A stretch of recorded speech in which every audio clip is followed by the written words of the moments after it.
I woke up on the entire left side of my bed with a long trail of blood. I've scanned my whole body and there are no wounds anywhere, so I called the police. Let me just start by saying that I am a man, and so I don't get a period. I have been living on my own in Amsterdam for a while now. It's a nice little room in the attic. It's old, nice, and feels very cozy. I don't live in a dorm, but I live with an older lady who has 2 cats. I'm allergic myself, so when those cats come this way I chase them out the door. Now I have a problem. A few days ago I woke up with clothes on, my closet turned over, and clothes on the floor. Poop. Sleepwalking can happen. Now things are getting a little weird. On the entire left side of my double bed, from head to toe, there's a long trail of blood, as if something bloody has been running over it. This can't be the cats because they don't come into my room at night, and it also seems unlikely to me that an injured animal has been walking there because if something bleeds that much it should be visible somewhere else in the room, right? It also seemed unlikely to me that I myself bled a vertical trail in my sleep, but I didn't think anything else of it. I cleaned it up and that was that. But, this morning, a few days later, I woke up, blood everywhere again on that side of the bed, and with blood everywhere, I really mean a trail you can't miss. And the smell. I woke up because of the smell and not even my alarm clock. 6:30. I went to ask the housewife what she thought this could be. She smiled for a moment and said maybe your room is haunted. Well, that didn't make it better. I'm now sitting in the bathroom scrubbing that sheet again and trying not to throw up. I don't know what's going on here, but could this be a weird hazing problem? And by that,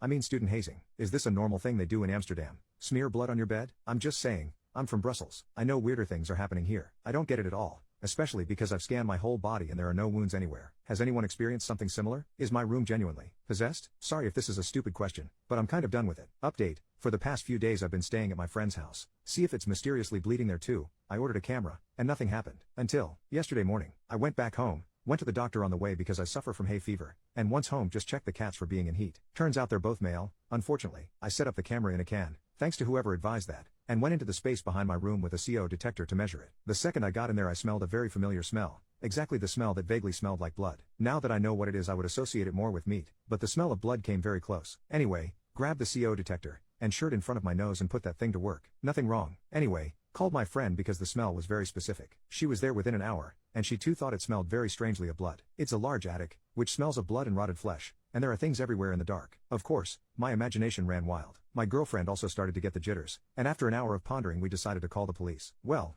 they showed up on my doorstep after 4 hours, and together we went upstairs. The police also smelled the odor, and it was so convincing that some other special agents were called in before they went up into the attic. Very long story short, after a long wait and search they didn't find a body, but they did find mold all over the wall against my room, under the baseboards, in the roof, black mold everywhere. Immediately relieved that my landlord wasn't a murderer, but black mold isn't a fun joke either. In the meantime, I've moved all my stuff and am temporarily living with my girlfriend until the problem is solved. Even then, I don't know if I'll go back, because the landlord wasn't very happy that I kind of suspected her of unalive. But that's another story. It's funny because as the doctor said when I came in with my hay fever, it's remarkable that you're suffering from it now. He was right. The itchy eyes, the nosebleed in my sleep, yes it turned out to be a nosebleed, the sleepwalking, the tired days, everything in place. End of story.